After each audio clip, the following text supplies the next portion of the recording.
Hello, year 11 maths. Time to begin chapter 8.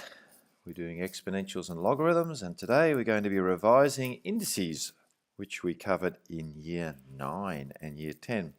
Just remember that indices, in other words that you can use instead of indices, you could call them powers or you could call them exponents.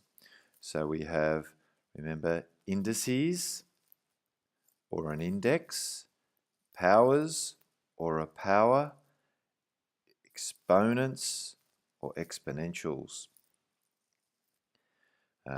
When you have something written in index form, you have a base number that's underneath the power or the index or the exponent. So let's get into it.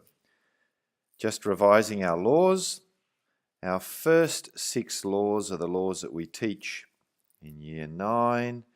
We introduce then some other laws where you have negative powers, we have fractional powers, we have some other ones that get a little bit more complicated. So let's go over the process.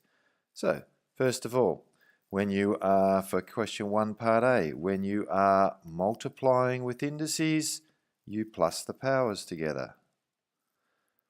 When you are multiplying the two numbers, 3 and 2, they're normal numbers, they times to give 6. M, the powers add to 2 and 5 are 7. N, the powers add to x plus 5x is 6x. When we go to law 2, when we are dividing, we subtract the powers. 12 minus 4 is 8. Sometimes if they get a little bit trickier, you might want to write them as fractions. So I could rewrite this question as a fraction like this if I wanted to. So now when I look at that, I can see that 5 goes into itself once, 5 goes into 15 3 times, so I can see the number part's going to cancel to over 3. And when I look at the x's, on the top I have 3, on the bottom I have 1, I'm dividing, 3 take 1 is 2, so it's x squared. For the y's, 9 take 5 is 4, so it's y to the power of 4, and there's one way you could write your answer. Question number 3.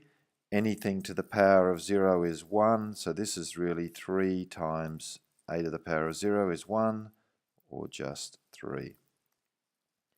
For part B, it's 5m to the power of 0 is 5 times 1. Remember, the power of 0 is only above the m, so it's the part that's a 1. But when you look at the second part of this question, the entire bracket is to the power of 0, so this question is really just a fancy way of saying 5 plus 1, which is 6. We continue. When you raise a power to a power, you times the powers together. 3 5s are 15. 3 to the power of 5a to the power of 2b. Multiply the powers together. 5a times 2b is 10ab. Everything in the bracket is raised to the power of 3. So on the top, the first thing we'll deal with is 2. 2 cubed is 8. A cubed cubed, 3 to the power of 3 is 9. On the bottom, we've got a 3. 3 cubed is 27. B squared to the power of 3, 2 3s are 6. This C is C to the 1. C to the 1 to the power of 3 is 1 times 3 is 3. There is your answer. Now, start to go a little bit trickier with positive indices. When you see a negative sign, so this question says to express using positive indices. When you see a negative sign, we know that there are fractional indices involved, fractions involved with when you start to move things around. If you look at the a to the power of negative 3, it can move across the fraction line down to the bottom, and the cost of moving is the power will become a positive 3 instead of a negative 3. So 1 over a to the power of 3, because remember there was a 1 there on the top. If we think of 5a to the negative 2b cubed as being over 1, the 5 doesn't have a negative power. The b cubed doesn't have a negative power. The a has a power of negative 2, so I'm going to move it down to the bottom of the fraction. There's your answer. The m to the power of negative 5 can move across the fraction line and go to the top, and it becomes 3 m to the power of plus 5 all over 1. When you have a negative power with brackets, the shortcut is that take the reciprocal of the bracket, and the cost is the power changes sign. In other words, this is just 4 over 3.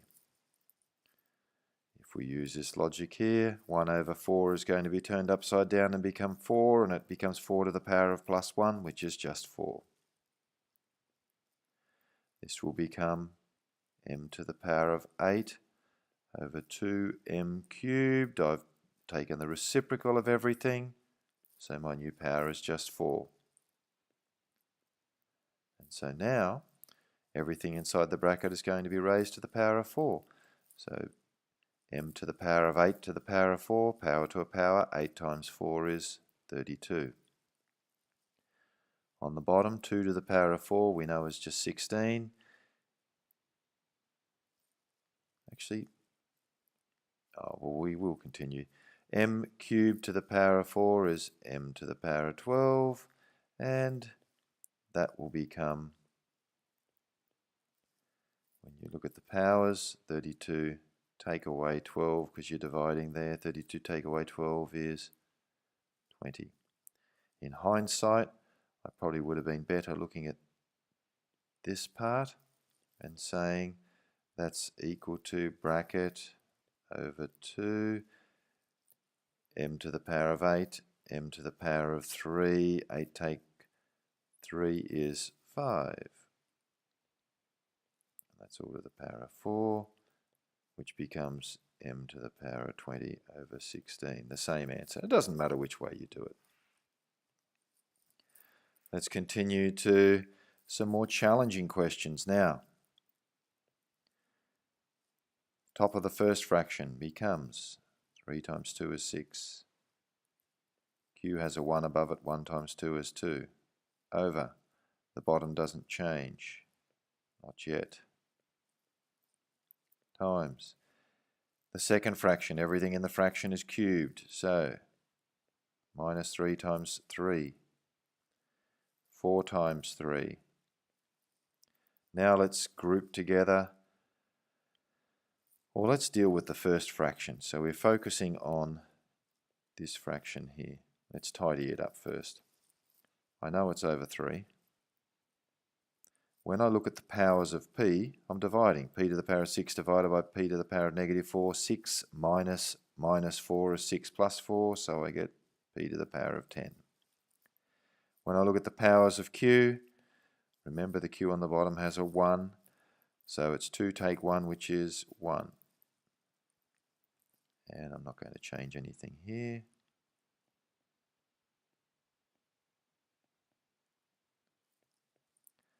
Now, there's several ways you can do this. I'm going to focus on the letter P.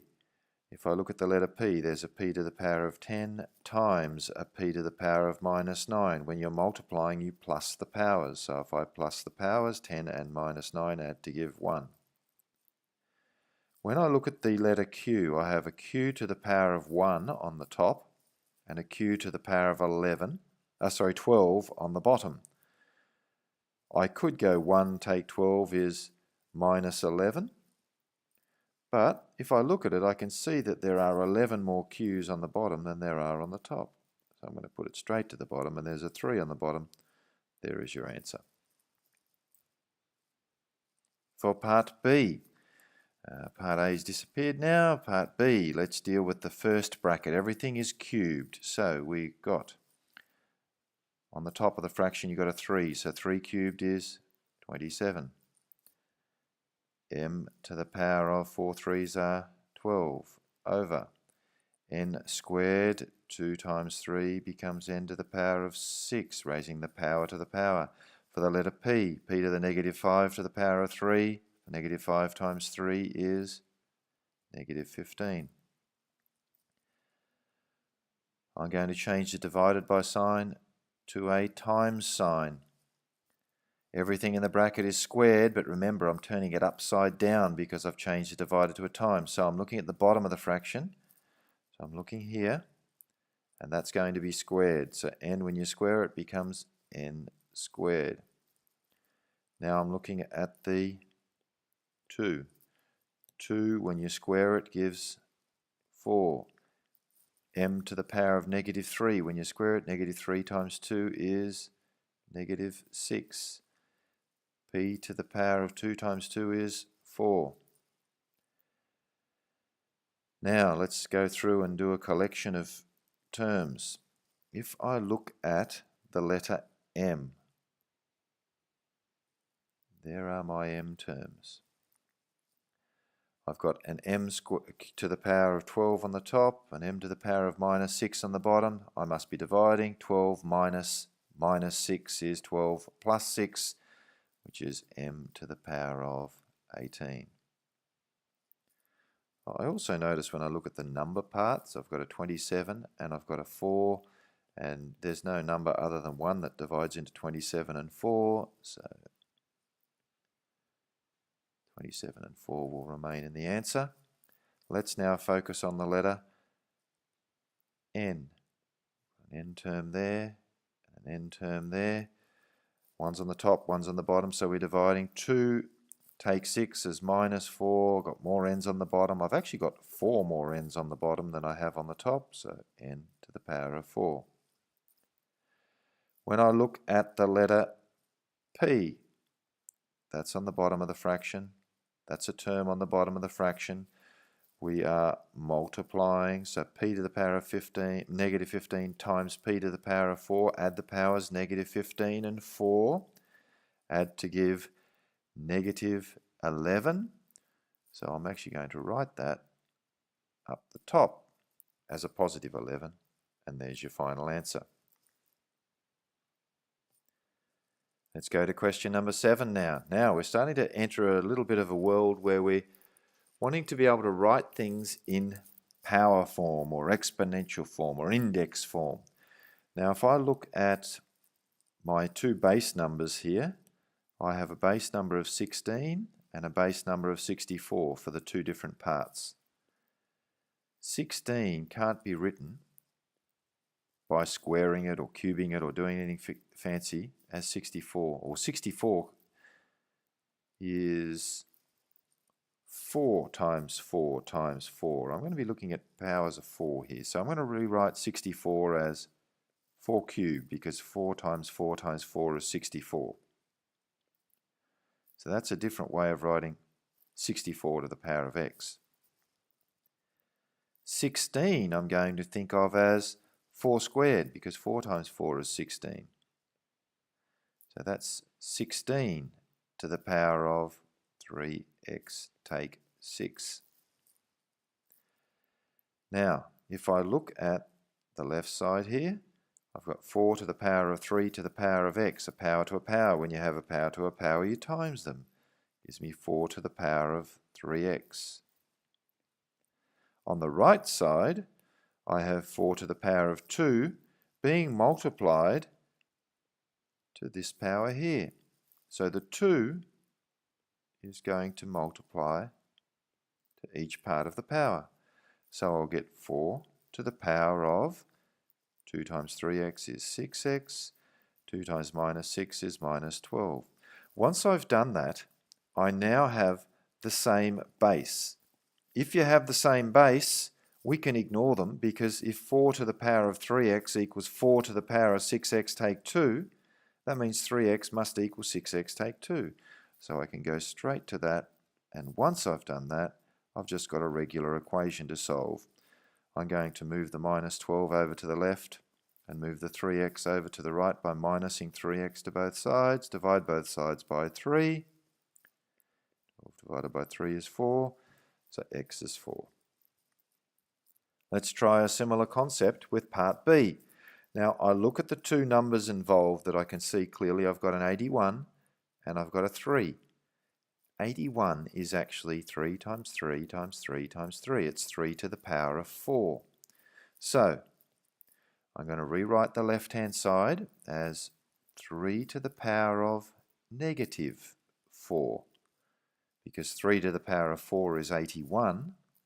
So if I move it up to the top of the fraction, 3 to the power of negative 4 is the same as 1 over 81. And that's to the power of 2x plus 4.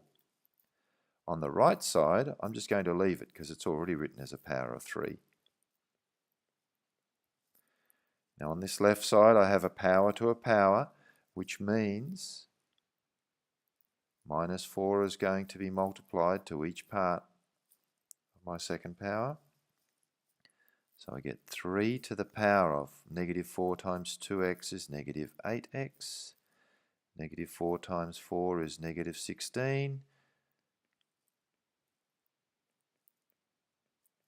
Now I have both sides written as powers of 3. If the bases are the same, that means the powers must match. They must be the same, so they must be equal.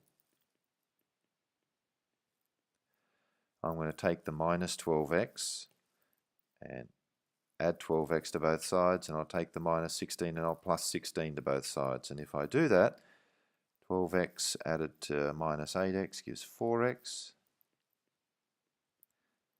Equals, add 16 to both sides, and x equals 4 is your answer. So a bit trickier doing these types of questions. Time for you to try exercise 8A. Enjoy the experience. Bye for now.